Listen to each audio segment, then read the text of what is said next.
Welcome all of you. मैं हूं Anand Mishra, house of legal studies में आप सभी का स्वागत है। बम्पर वैकेंसी नोटिफाई की गई है NIACL के through.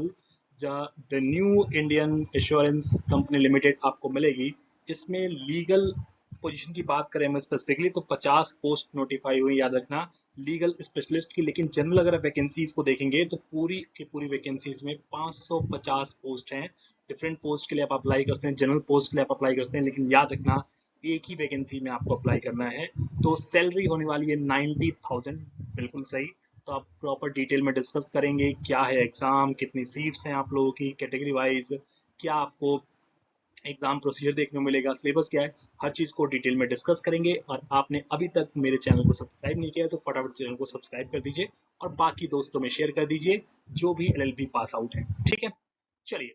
The new India assurance company limited आपको मिलेगा, जो गवर्नमेंट ऑफ इंडिया अंडरटेकिंग है, जिसमें आप टोटल देख सकते हैं 550 पोस्ट नोटिफाई हुई हैं एडमिनिस्ट्रेटिव ऑफिसर्स की, जिसमें आपको जनरल पोस्ट भी हैं, स्पेशलिस्ट पोस्ट भी। हम LLB की बात करेंगे, लीगल पोस्ट की बात कर रहे हैं हम लोग स्पेशली, तो वो आपको स्पेशलिस्ट पोस्ट में है। जनरल में भी आप अप्लाई कर सकते हैं कि वो जहाँ पे आपको ग्रेजुएशन मांगा गया है। ठीक है, स्केल 1 आपको ऑफिसर की जॉब है, मोस्ट इंपॉर्टेंट आप लोगों के लिए। चलिए, कैटेगरी वाइज हम लोग वैकेंसीज को देखेंगे तो टोटल 550 सीट्स हैं, जो मैंने ऑलरेडी आप लोग बता दिया। डिफरेंट कैटेगरीज में आपको देखने मिलेंगे, डिफरेंट आपको फील्ड है। इसमें हमारा जो कंसर्न है वो लीगल स्पेशलिस्ट आपको दिख रहे हैं पोस्ट, यहाँ पे थर्ड नंबर पे मेंशन किया गया है, जिसमें टोटल 50 सीट्स हैं। 50 सीट्स की नोटिफिकेशन है, जिसमें शेड्यूल कास्ट के लिए टोटल 8 सीट नोटिफाई की गई हैं। शेड्यूल ट्राइब्स के लिए 4 सीट नोटिफाई की गई हैं। OBC अदर बैकवर्ड कैटेगरीज के लिए अगर आप देखेंगे तो 13 सीट नोटिफाई हुई हैं। EWS के लिए 10% का रिजर्वेशन आपको दिखता है, 5 सीट्स आपकी EWS के लिए। और जनरल के लिए अनरिजर्व कैटेगरी के लिए आप देखेंगे तो टोटल 20 पोस्ट नोटिफाई हुई है। ठीक है, अगर पर्सन विद बेंचमार्क डिसेबिलिटी की बात करें तो उनमें आपको देख सकते हैं डिफरेंट कैटेगरीज में आपको 3 सीट्स टोटल नोटिफाई की गई है। ठीक है, तो ये तो आपको सीट्स का एस्पेक्ट है। अगर आप चाहते हैं कि जनरल पोस्ट में अप्लाई करना, ठीक है, जहाँ पे ग्रेजुएशन आपको डिमांड किया गया है, तो वो आपको जर्नलिस्ट पोस्ट है, जो कि 193 वैकेंसीज है, वहाँ पे अप्लाई कर सकते हैं। लेकिन याद रखना, अगर आपको लीगल में अप्लाई करना है तो आप एक ही पोस्ट पे अप्लाई कर सकते हैं, क्योंकि यहाँ पे क्लियरली मेंशन किया गया है कि जो कैंडिडेट्स हैं वो एक ही कैटेगरी में अप्लाई करेंगे। ठीक है, या तो आप लीगल स्पेशलिस्ट की जॉब में अप्लाई कर सकते हैं, या आप जनरल में। लेकिन जनरल में आपको याद रखना, आपको बाकी ग्रेजुएट स्टूडेंट से कम्पीट करना पड़ेगा। ठीक है, यहाँ पे लीगल में आपको लीगल एस्पेक्ट्स के रिगार्डिंग भी आपको जो सब्जेक्ट रिगार्डिंग नॉलेज है वो पूछी जाएगी, तो थोड़ा सा एज रहता है आप लोगों के लिए। चलिए, नेक्स्ट हम बात करते हैं, जो आपको एस्पेक्ट की बात करें, जो इंपॉर्टेंट डेट्स आप देख सकते हैं। 7 अगस्त से ऑलरेडी एग्जाम फॉर्म आउट हो चुके हैं। 30 तारीख लास्ट डेट है, 30 अगस्त आप एप्लीकेशन की लास्ट डे है, जिसे आप अप्लाई कर सकते हैं। फेज 1 जो एग्जामिनेशन, जो ऑब्जेक्टिव MCQs फॉर्म में होने वाला है आपका ऑनलाइन एग्जामिनेशन, उसकी डेट ऑलरेडी नोटिफाई की जा चुकी है, जो कि है 14 सितंबर। ठीक है, 14 सितंबर को आपको प्री का एग्जाम है, याद रखना। ठीक है, तो आपके पास 1 महीने का टाइम है, ऑलमोस्ट आपके पास 1 ही महीने का टाइम आपको मान के चलिए। और जो सेकंड फेज है, जो ऑनलाइन एप्लीकेशन एग्जामिनेशन होगा, जिसमें आपके ऑब्जेक्टिव प्लस डिस्क्रिप्टिव, ठीक है, 30 मार्क्स का डिस्क्रिप्टिव आता है, बाकी आपका ऑब्जेक्टिव टेस्ट होने वाला है।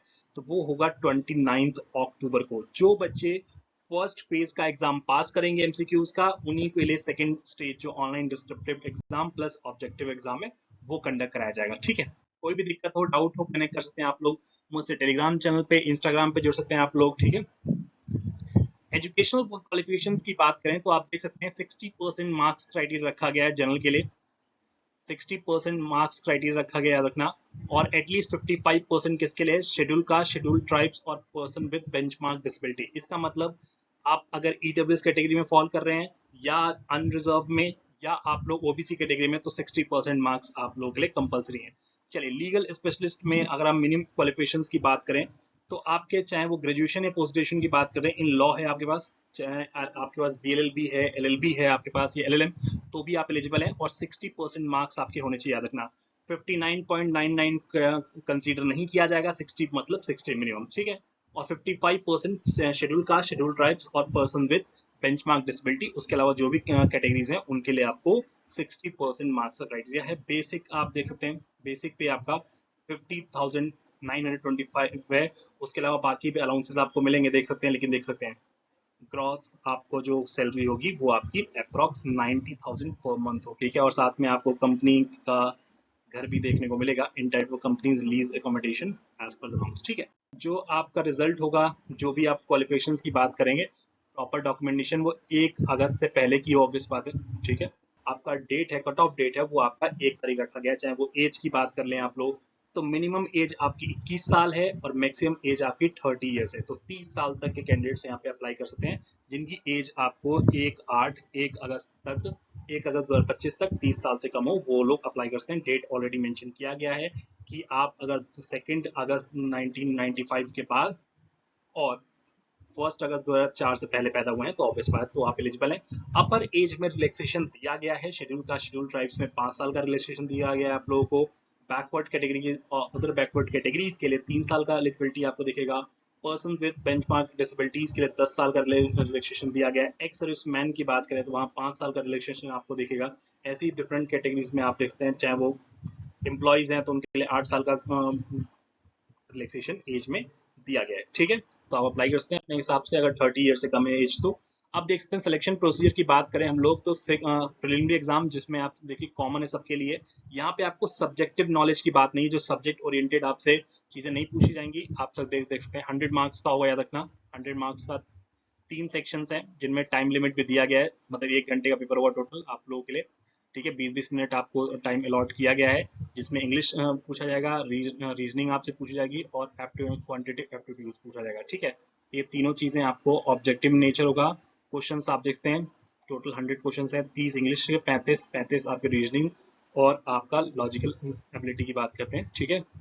साथ में आप हम बात करें 15 टाइम्स स्टूडेंट्स को कॉल आएगी सेकंड एग्जाम स्टेज के लिए, याद रखना जितने बच्चे अपियर हो रहे हैं उससे मतलब नहीं है, जितनी सीट्स हैं सीट्स के हिसाब से आप देखेंगे तो 50 सीट्स आपकी टोटल हैं, ठीक है। तो उसके आपको 15 टाइम्स स्टूडेंट्स को कॉल आने वाली, याद रखना है। इसका मतलब कितने बच्चों को आएगी, 750 स्टूडेंट्स को कॉल आएगा, ठीक है, नेक्स्ट राउंड के लिए, जो होगा मेंस एग्जाम। और मेंस एग्जाम्स में ऑब्जेक्टिव टेस्ट 200 नंबर का होगा और डिस्क्रिप्टिव 30 होगा, याद रखना। और डिस्क्रिप्टिव जो लिखने का पेपर है वो भी आपका ऑनलाइन ही कराया जाएगा, ठीक है। तो आपका 2.5 घंटे का पेपर है जो कि 200 नंबर का है। पेपर में आपको एडिशनल जो चीज़ दिख रही है वो आपको जनरल अवेयरनेस है, जो आपको फर्स्ट स्टेज में नहीं आएगा। और आपका जो भी स्ट्रीम के जो लॉ के रिगार्डिंग हम बात करें तो लॉ से रिगार्डिंग आपको सब्जेक्ट ओरिएंटेड जो चीज़ें पूछी जाएंगी 40 नंबर का आपको यहाँ पे दिखेगा पेपर, ठीक है। 40 नंबर ये आएगा, जनरल अवेयरनेस के 40 क्वेश्चन हो जाएंगे, रीजनिंग के 40 क्वेश्चन आपको पूछे जाएंगे, इंग्लिश लैंग्वेज के पूछे जा रहे हैं 40 क्वेश्चन और क्वांटिटेटिव एप्टीट्यूड के आपके 40 क्वेश्चन पूछे जा रहे हैं, ठीक है। तो टोटल 200 क्वेश्चन, 200 नंबर वेटेज, याद रखना।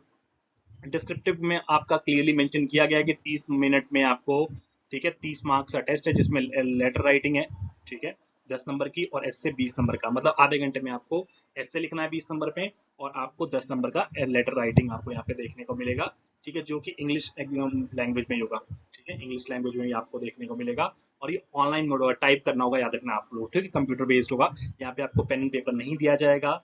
पेनल्टी की बात करें, रॉन्ग आंसर की बात करें तो ऑब्जेक्टिव टेस्ट में आपको 1/4 मार्क्स, आपका 1/4 मार्क्स जो है वो डिडक्ट कर लिया जाएगा। 0.25 मार्क्स आपके यहाँ पे नेगेटिव मार्किंग रखी। फिर उसके बाद आपका इंटरव्यू कंडक्ट कराया जाएगा, याद रखना, क्योंकि जो आपने मेंस में स्कोर किया होगा ऑनलाइन एग्जाम में, ठीक है, रेशो जो है वो 75% वेटेज रखी जाएगी, 25% वेटेज आपकी इंटरव्यू की होगी। उसके बाद ही आपका डिसाइड किया जाएगा मेरिट, ठीक है। इस वेटेज के बाद आपका जो भी कंसोलिडेट बेसिकली मार्क्स हो जाएंगे, जो मेंस और इंटरव्यू में मिला के जो भी आपकी final list prepare, merit list prepare किया जाएगा, ठीक है। जो हम लोग फॉर्म की बात करें तो आपको पता है 7 तारीख से ऑलरेडी, 7 अगस्त से ऑलरेडी फॉर्म अप्लाई किए स्टार्ट हो चुके हैं।